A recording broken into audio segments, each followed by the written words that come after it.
Bonsoir à tous. À la une de ce journal, de nouvelles interrogations après ces attentats suicides survenus le week-end à l'extrême nord et au Tchad. Où est passée la force africaine?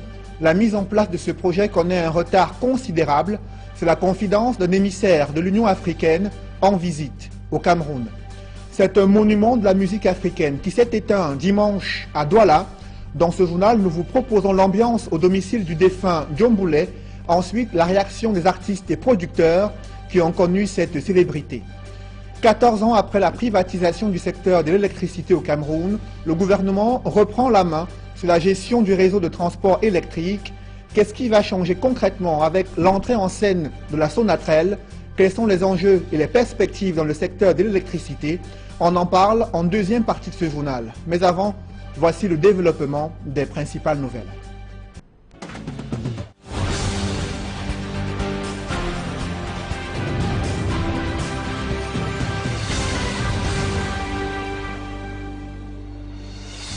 Merci de suivre cette édition complète de l'information sur Equinox Télévision. L'extrême nord reste debout malgré ces attentats suicides qui se multiplient.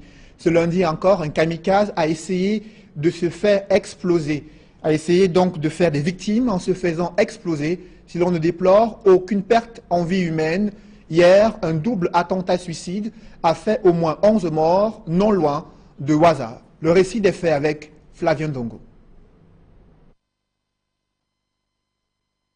Des personnes transportées en urgence par des militaires et le personnel médical. Ce sont là des victimes du double attentat suicide survenu très tôt dimanche 11 octobre 2015 dans la localité de Kangeleri.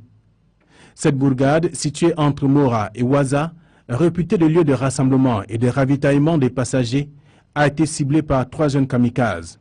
Selon des sources, ces jeunes kamikazes ont été pilotés par un individu bien connu dans le village. 2 se sont fait exploser au milieu de la foule. La 3e et le présumé mineur ont réussi à prendre la poudre d'escampette et recherchée jusqu'ici par les forces de défense. Cette femme, dépassée par la scène, dit avoir perdu son beau-frère et surtout un de ses enfants au cours de l'attentat suicide qui a fait 11 morts et 29 blessés graves. L'un des rescapés de ce double attentat se dévoile. Je suis sorti comme d'habitude pour le petit déjeuner. Je les ai interpellés. L'une m'a dit qu'elle est mandara et l'autre parlait en strata. Elles sont allées rester parmi les gens. C'est comme ça que la bombe a éclaté. L'autre est partie à l'écart. Elle s'est fait aussi exploser et a touché les enfants qui étaient de ce côté-là. L'autorité administrative de la région, informée de la situation, s'est résolue à inviter les populations à plus de vigilance. La sécurité a été renforcée dans la zone. Seulement, tous ces attentats suicides perpétrés dans la partie septentrionale et attribués à Boko Haram n'ont jusqu'ici pas été revendiqués. Dans le sud du pays, une fausse alerte à une attaque terroriste sème la panique dans une école publique située à 15 km d'Ebolova dans la région du sud. C'est le directeur de cette école qui aurait donné cette fausse alerte dans une école publique située à 15 km d'Ebolova, où il y a eu une fausse alerte à une attaque terroriste qui a sémé donc la panique dans cette école publique. Où est donc passée la force africaine en attente, qui est censée lutter contre le terrorisme sur le continent africain? La mise en place de ce projet connaît un retard considérable. C'est la confidence d'un émissaire de l'Union africaine en visite au Cameroun. Je vous propose d'écouter ces éclairages au micro de nos reporters. Il fallait d'abord nous assurer d'un certain nombre de questions et puis même la manière dont nous voyons cette base. Et vous savez aussi qu'il y a des bases logistiques régionales. Donc il fallait dégager une cohérence et une harmonie dans notre approche. Et ma foi, l'essentiel c'est que nous y sommes aujourd'hui. Et le plus important, c'est de la mettre en place rapidement. Et nous avons à la fois la détermination et la volonté de le faire rapidement. Nous avons déjà d'assez bonnes nouvelles, à la fois du gouvernement du Cameroun, de l'Union africaine, mais également des partenaires, pour que cette base devienne un instrument au service de la paix et de la sécurité et du déploiement rapide de nos forces africaines chaque fois que nous en avons besoin. L'Union africaine qui a restitué au Cameroun les 6 milliards de francs CFA débloqués récemment pour le paiement de la prime due au casque bleu camerounais. C'était dans le cadre d'une mission de paix en Centrafrique. C'était donc le commissaire de paix et sécurité de l'institution africaine a été reçu en audience au ministère de la Défense. Compte rendu avec Marcelin Gansop. Le commissaire paix et sécurité de l'Union africaine a coupé court. La descente dans la rue des soldats camerounais de la MISCA relève désormais du passé. Nous avons confirmé que la question qui avait eu ici des développements importants par rapport au paiement des membres de l'armée camerounaise qui nous ont aidés en Centrafrique était déjà derrière nous. Donc cette question est totalement réglée au moment où je vous parle. En plus, le Trésor camerounais a déjà les 6 milliards débloqués récemment sous les auspices du chef de l'État pour désamorcer la bombe. Le transfert a été fait ce vendredi dernier et je crois que cette question est définitivement derrière nous, avec évidemment notre gratitude pour ces soldats de la paix, encore une fois, et nous les remercions pour leur patience et également les mesures diligentes qu'a bien voulu prendre le gouvernement en attendant que cette question soit définitivement réglée maintenant. Le commissaire paix et sécurité de l'Union africaine est à Yaoundé pour signer avec le gouvernement, via le ministre de la Défense, l'accord de siège relatif à l'installation de la base logistique continentale de la force africaine en attente. Cela confirme l'engagement du Cameroun pour l'opérationnalisation de l'architecte africain de paix et de sécurité. Ma foi, cette base sera un élément très important de notre dispositif, ce d'autant que cet acte que nous allons faire cet après-midi intervient à quelques jours du lancement de l'exercice Amani Africa 2, un exercice donc pour la première fois que fait la force africaine en attente. Nul doute qu'avec la mise en mouvement de la force africaine en attente, les conflits et autres menaces terroristes prendront désormais du plomb dans l'aile. Un autre projet sous-régional qui tarde à sortir des tiroirs, il s'agit de la construction du pont sur le fleuve Logone à l'extrême nord. Plus d'un an après la signature d'un accord entre Paul Biya et Idriss Déby Itno, les travaux de construction de cet ouvrage n'ont pas toujours démarré. Le comité de pilotage reconnaît que les études techniques traînent encore pour livrer leur copie. Explication avec Élisée Bogba et Aïk Cyril.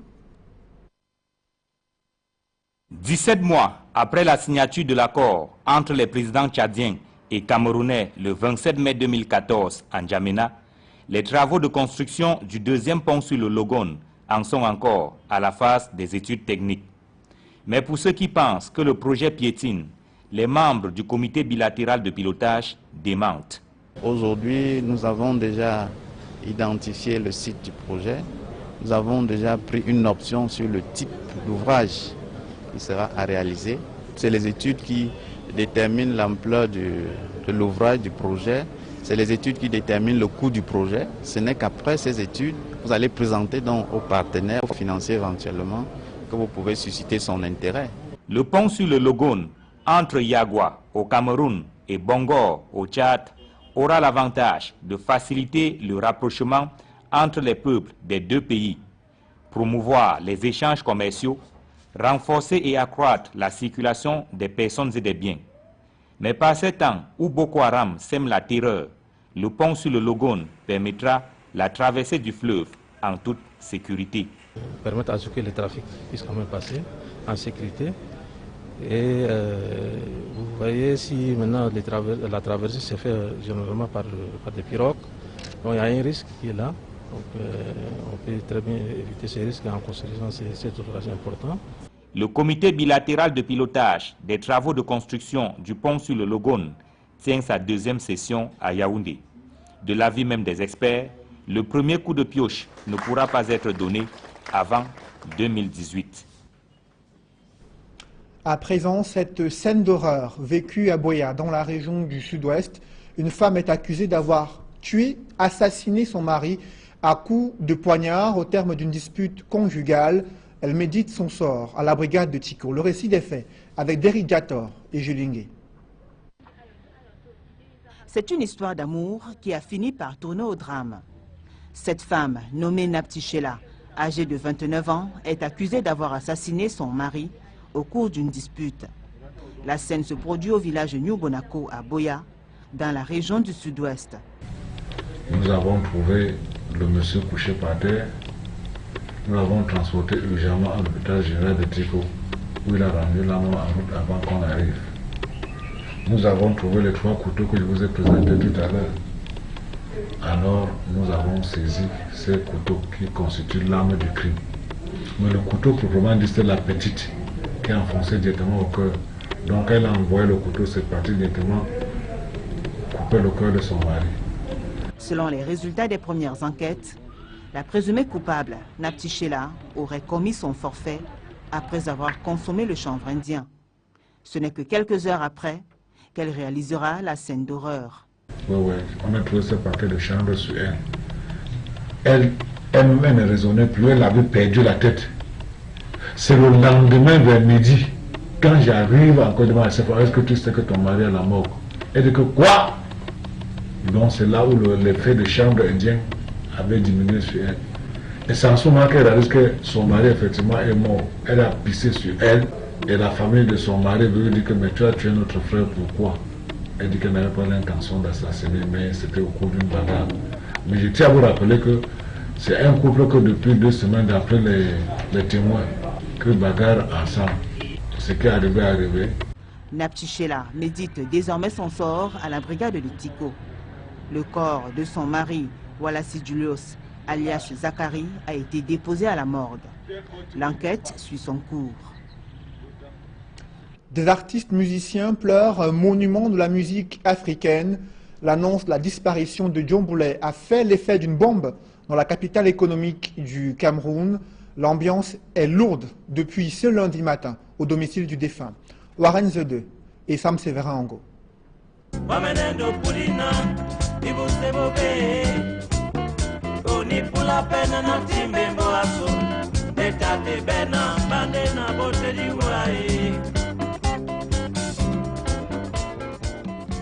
Georges Ludovic Ndjomboulé, 63 ans, s'en est donc allé, laissant derrière une famille et un peuple de fans éplorés par cette disparition dimanche 11 octobre, peu après 17h à l'hôpital général de Douala. Au domicile du défunt ce lundi au quartier Aqua, boulevard de la Liberté, c'est déjà l'ambiance du deuil, en attendant que le programme complet se mette en place. C'est un sentiment de tristesse qui anime tous les artistes musiciens du Cameroun actuellement, et particulièrement les artistes membres de la SOCACIM, puisqu'il ne faut pas Djomboulet était notre président du directoire à la SOCACIM, d'une part, et d'autre part, il était président du syndicat des artistes interprètes du Cameroun, le SCAS. Le 24 mai 2013, à l'IFC de Douala, l'artiste fêtait, on s'en souvient, ses 40 ans de musique. Depuis 1973, en effet, où il avait fait irruption dans le monde musical, les mélomanes retiendront de lui bien de belles choses qui en ont fait un des tout meilleurs compositeurs de la variété camerounaise durant ces décennies avec des titres phares et du coup une grosse perte pour la culture de notre pays. C'était vraiment un monument culturel et il voulait d'autre part apporter une réconciliation très profonde entre les artistes musiciens du Cameroun. Il avait, avec Davis Mambo, il dit je vous laisse une mission, Davis Mambo et toi, ainsi que Beko Sadé, encadrez beaucoup Roméo Dika parce qu'il a des potentialités et dites-lui la vérité quand ça se doit. Parce que c'est un gars qui peut nous apporter beaucoup. C'était les dernières paroles que j'avais eu à échanger avec lui il y a de cela 3 semaines. Djomboulet s'en va la mort dans l'âme, affaibli par des années de combat pour la restauration de l'image de marque de l'artiste musicien. Parmi les personnalités du milieu culturel qui ont réagi suite à l'annonce de la mort de l'artiste Djomboulet figurent le chanteur Simon Longuet et le promoteur culturel Raymond Tiengan, qui semblent bien avoir connu cette célébrité. Je vous propose de les suivre dans cet extrait.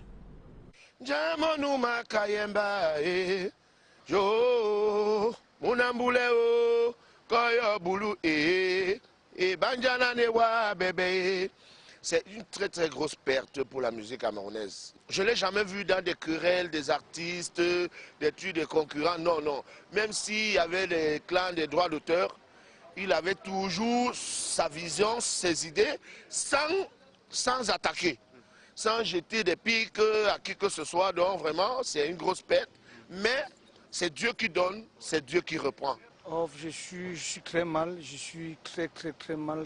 Ça a été une nouvelle qui m'a fait couler les larmes. La dernière rencontre avec John Boulet, ça ne fait pas 3 semaines que j'ai vu ce grand homme.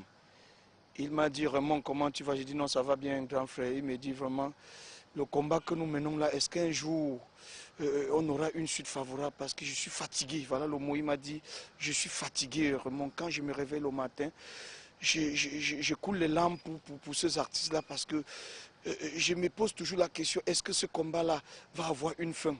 Je ne savais pas qu'il parlait de sa fin. Donc vous voyez, tellement cette tristesse-là, ça me met mal à l'aise parce que je me dis, le mois d'octobre, c'est comme si c'était un mois qui était fait rien que pour avaler les artistes. Parce que quand vous voyez bien, la majorité des artistes qui sont partis, c'est toujours au mois d'octobre. Jo, Munamboule, Koyo Boulou et Banjana Newa Bébé. Voilà. Parlons à présent de ces risques d'électrocution qui menacent les populations au quartier Nkolmitat dans le 2e arrondissement de Douala.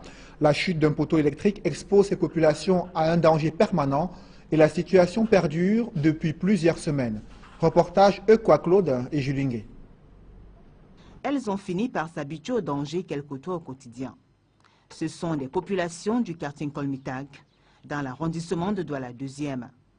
Tout au long de la journée, des hommes, femmes et enfants traversent ces câbles électriques qui jonchent le sol. C'est la conséquence de la chute de ce poteau.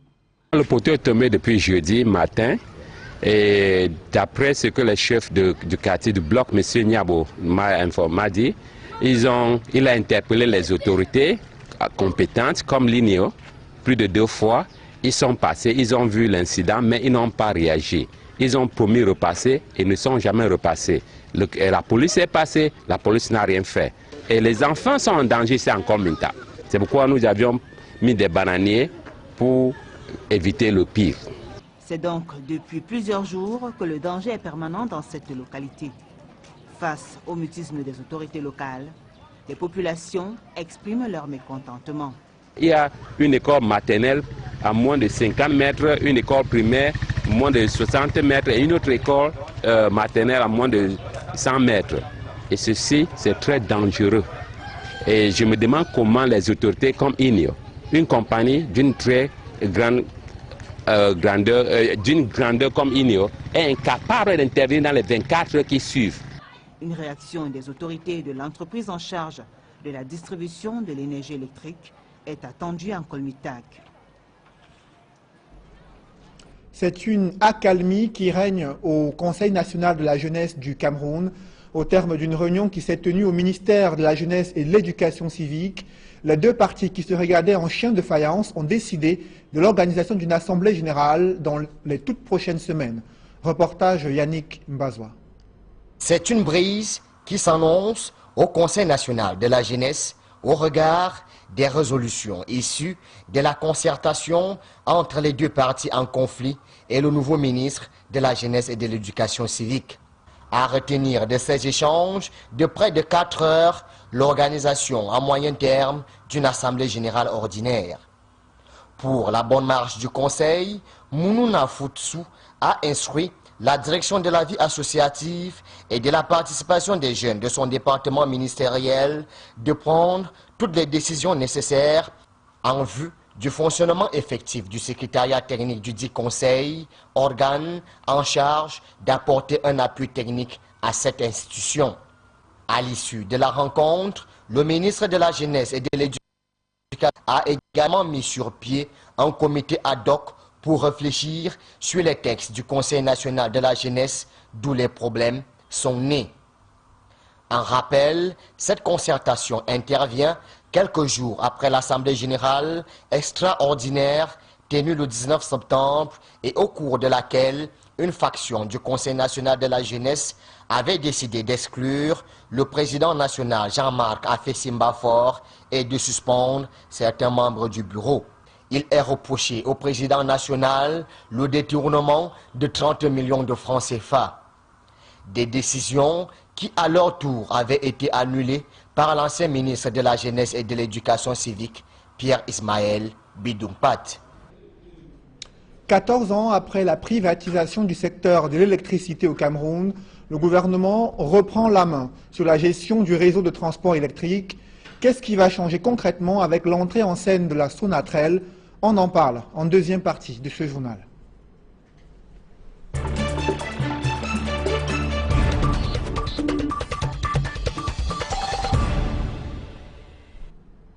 Je reçois en deuxième partie de ce journal Julien Fouman. Bonsoir. Bonsoir. Vous êtes expert en économie d'électricité. Bienvenue sur ce plateau. Alors, 14 ans après la privatisation de ce secteur névralgique, le gouvernement décide de renationaliser la gestion du réseau de transport. Quel est tout d'abord le problème qui s'est posé durant ces 14 ans pour qu'on en arrive à cette situation? Il faut déjà dire qu'on peut voir ça sur deux aspects. Il y a l'aspect conceptuel et l'aspect opérationnel. Nous devons dire que nous partons, ce qui est annoncé en juin 1995, où le chef d'État du Cameroun annonce qu'on va devoir privatiser les services. On entendait beaucoup plus la distribution. Mais dans le processus de privatisation qui s'est enclenché, on s'est rendu compte qu'il y a eu une erreur conceptuelle parce qu'on avait prévu que le réseau de transport serait d'abord cédé totalement à AES Sonel, sous l'impulsion, sous la supervision de AES Corp, et qu'au bout de 5 ans, 5 ou 4 ans, je ne sais plus très bien, ça deviendrait une filiale totalement appartenant à AES Corporation. De là, on peut dégager deux aspects importants. Un, on a toujours voulu, c'est comme ça dans la pensée gouvernementale, que le volet transport et gestion des réseaux de transport soit autonome. Et cela participe d'un besoin. Il fallait segmenter un peu le mastodonte Sonel. Pourquoi? Parce qu'on devait voir les performances des unités un peu plus ramassées pour voir un peu ce qu'on appelait les poches d'improductivité et les débusquer pour mieux les gérer. Alors, est-ce que cette reprise en main du gouvernement traduit par l'échec de la privatisation du secteur de l'électricité, surtout sur cet aspect, le volet transport?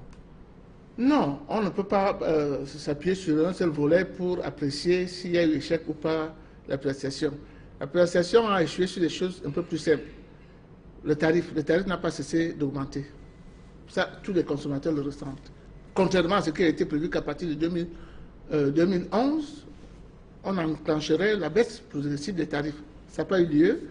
La qualité de service est partie dans tous les sens. Oui. Nous, restons sur le volet transport, si vous le voulez bien, Julien Fouman. Selon le décret présidentiel, la Sonatrel doit se charger de l'exploitation, la maintenance et le développement du réseau public de transport d'énergie électrique. Que représente le volet transport dans le secteur de l'électricité? Mais c'est ça le poumon de tout. Vous savez, à force d'avoir des délaissages, beaucoup de Camerounais, peut-être ceux qui ne sont pas avisés, ont cru que c'est la production qui était le volant moteur. Non. Il faut bien se dire que le transport est très important. Beaucoup de manque de courant au niveau des consommateurs sont du fait du réseau de transport qui ne fonctionne pas. Le producteur produit, mais où est le véhicule? Où est le moyen pour lui apporter l'énergie qui est pourtant produite? C'est le réseau de transport. Il y a déjà cela. Et le réseau de transport est tellement important que dans la philosophie, il était question qu'on voit. Pourquoi il n'y a pas le courant dans tel coin du pays alors qu'il y a un site de production hydraulique, il y a des ressources hydrauliques? Comment faire pour produire et amener ça pour que tout le monde en bénéficie? Pour que l'habitant de Djakiri puisse bénéficier du courant qui est sorti de l'Ompanga qu'on va faire prochainement, ou bien ce qui est produit à Memvele. Les autres transports font ce qu'on appelle la fédération. Ils fédèrent un peu les besoins et fait la synthèse entre les sites de production qui sont rares et qui sont un peu, ils souffrent de ce qu'on appelle le cantonnement. On ne peut produire qu'il y ait des ressources hydrauliques, mais on peut consommer partout. Celui qui fait l'intersection, la jonction entre ces contraintes divergentes, c'est bien le réseau de transport. Alors, avec l'entrée en scène de la Sonatrel, qu'est-ce qui va changer concrètement dans la qualité de l'offre d'énergie électrique? Est-ce qu'il pourra y avoir aussi un effet induit sur la consommation des ménages? Bien évidemment, vous savez qu'il y a un déficit global. Les gens n'ont pas toujours le courant qu'ils veulent. Et c'est parce que parfois, la production n'est pas suffisante. Ça, c'est le premier cas de figure. Parfois aussi, les gens ont besoin de courant. La production est disponible, mais il n'y a pas moyen de leur donner ça parce que la ligne de transport n'existe pas. Bien, alors, vous avez posé la question, qu'est-ce qui va vraiment changer? Ça va impulser d'abord l'arrivée des producteurs indépendant pour booster l'offre, surtout dans les ressources hydrauliques, dont le Cameroun est le deuxième potentiel. Dans la région du Congo, bassin du Congo? Non, et en Afrique aussi. En Afrique, après le Congo démocratique, c'est le Cameroun en termes de potentiel hydroélectrique. Donc, le problème qui a été posé, la problématique qui est en train d'être résolue là maintenant, c'est parce que quand on s'est trompé en 2001, pour dire qu'on envoie les autres transports tous à l'opérateur AES, ce qu'on n'a pas vu, c'est que les autres, qu'on voulait pourtant attraire, qu'on voulait inviter à venir s'investir dans la production, ont posé un problème. Dire, bon, si nous produisons tous, et que le car qui amène notre production au marché pour en faire la distribution aux consommateurs, ce car appartient à un des producteurs, vous pensez qu'il ne va pas essayer de tirer la couverture de son côté? C'est cet argument que le gouvernement a dû reprendre au volet, au banc, pour aller même affronter la Banque mondiale, dire que non, vous voyez, vous avez dit qu'on fasse tout pour AESCOP, mais lui n'est pas supposé faire la production. Les autres veulent produire, mais ils ont peur que la ligne de transport étant gérée totalement par un seul des producteurs, il va privilégier sa production en lui. C'est ça le nœud gordien qu'on est en train de trancher aujourd'hui, 14 ans après. Et les ménages dans tout ça, est-ce qu'il y aura une baisse de la facture d'électricité? Est-ce que ça peut changer quelque chose sur ce plan-là? Le réseau de transport a beaucoup d'impulsions. Un des impacts qu'on attend, c'est effectivement la baisse du tarif. Parce que le réseau de transport, lorsqu'on va faire la vérité des tarifs, lorsqu'on sera qu'à son loulou, je prends un exemple, on produit peut-être à 25 francs le kilowattheure, mais on va bien voir que lorsque c'est transporté, pour vendre au distributeur, on pourra évaluer les charges. Le prix de revient du transport, ça met ça à peut-être 40 francs pour vendre chez le distributeur. Le distributeur va aussi faire sa part de comptabilité d'exploitation pour voir que non, toi quand tu sers ici à côté, en partant de poste de Bassa pour sortir chez moi à PK10, écoute, tu ne peux pas demander autant, fixe ça à 45 francs. Vous comprenez? Parce qu'il y aura la clarté. Il y aura la vérité des charges. On va fixer à chacun, voici tes coûts de production, voici ta marge, donc voici les prix. Donc le tarif que vous avez abordé, c'est ça l'élément central de tout ce qu'on a eu à faire. Le tarif doit intégrer les préoccupations de tout le monde. Et c'est ça qui permettra aux ménages d'avoir le juste prix. Parce que ça, on a vu, on aura le temps d'en parler peut-être à notre émission, mais c'est les consommateurs qui ont subventionné AES Sonel. Alors, dans le décret du chef de l'État, la société nouvellement créée se chargera du raccordement au réseau public de transport d'électricité et l'accès aux 10 réseaux dans des conditions non discriminatoires. Est-ce que cette précision faite dans le décret du chef de l'État permet de lever les appréhensions que vous avez quant au niveau du fonctionnement de cette Sonatrel? Oui, c'est déjà ça, comme je dis, il sur le nœud gordien. Les producteurs indépendants voulaient venir augmenter la production. Ne fût-ce que pour résoudre le problème de l'offre, déficit de l'offre par rapport à la demande. Mais ils ont dit au gouvernement que comment on va s'assurer que celui qui transporte le courant va être équitable. Vous me permettez d'enclencher rapidement pour dire que celui qui transporte devra être au centre de tout. Parce que vous n'êtes pas posé la question, peut-être. Vous avez vu Actis qui est parti de KPDC et de DPDC il y a quelques jours. Peut-être que ça vous a échappé. Nous sommes au courant, oui. Oui, ça a fait l'objet d'un grand encart dans Cameroun Tribune, votre confrère. Il mettait le problème que si, je prends un exemple pour schématiser, KPDC fait la production thermique, DPDC fait la production thermique, le prix de revient est dans les 160 francs le kilowattheure. Vous comprenez que si c'est AES Sonel qui devait toujours conserver le monopole du transport, rien ne l'empêchera d'aller acheter le courant à KPDC, DPDC qui est plus cher et refuser peut-être sur un producteur qui va se mettre en Artigal ou bien en Menvelle qui pourtant produit à des coûts modérés puisque c'est la production hydro. Voilà. Donc quand on dit que ce sera non discriminatoire, ça veut dire que le réseau de transport aura un rôle d'arbitre. Et comment on va faire? Il y a des ajustements, il y a des mécanismes qu'il faut mettre en place. Lesquels, par exemple? Financiers. Je prends l'exemple. Nous produisons à KPDC. On produit chez Menvelle. Je prends l'exemple. Comment s'assurer que le courant, l'opérateur de transport va prendre autant à Menvelle qu'à KPDC? La rationalité économique commanderait qu'on ne prenne à KPDC que lorsque l'hydroélectricité n'est plus suffisante pour servir pour la demande d'électricité. C'est ce que ça me fait comprendre. Effectivement. Voilà. C'est la logique. Ça veut dire qu'on peut arriver. Il n'est pas exclu. C'est ça que la rationalité économique, on demande à KPDC qui fait le thermique. Pour l'instant, on a suffisamment de ressources à partir de l'hydraulique. Arrête un peu tes goûts. Alors, en un mot, est-ce que le gouvernement a les moyens de pouvoir s'assurer de la maintenance, de la gestion du réseau de transport électrique? Bien évidemment. À condition qu'on s'asseye et qu'on fasse ce qu'on appelle le tarif de l'équilibre macrofinancier du secteur. Ce tarif, comme j'ai pu le dire, doit intégrer les charges de chaque opérateur en fonction de son impact, de son implication dans le réseau. Il doit intégrer les besoins de financement, de la maintenance, du développement des ouvrages de transport. C'est-à-dire que le tarif qu'on va faire, si la société de transport achète, disons, à 25 francs son loulou, je schématise. Quand c'est à 25 francs, on va dire, bon voilà, son loulou a ses marges aussi, on va mettre peut-être à 5 francs. C'est ça, 30 francs.